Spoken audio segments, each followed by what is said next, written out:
How to find your current usage in Claude Code CLI. So hey guys, welcome to this tutorial. In this tutorial, I'll guide you through the exact steps on how you can find your usage in Claude Code CLI. So in order to start, the first thing that we're going to do is simply launch our Claude Code in Windows PowerShell by typing in the Claude command and hitting the enter key.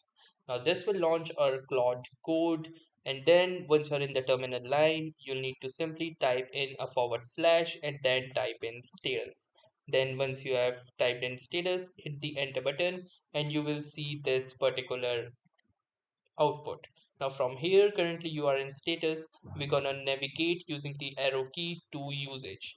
And now here you can see this is the current usage. You can see the current session usage, the weekly usage, and also the weekly session for Sonnet as well. And also from here you can enable the extra usage, or you can determine if extra usage is enabled or not.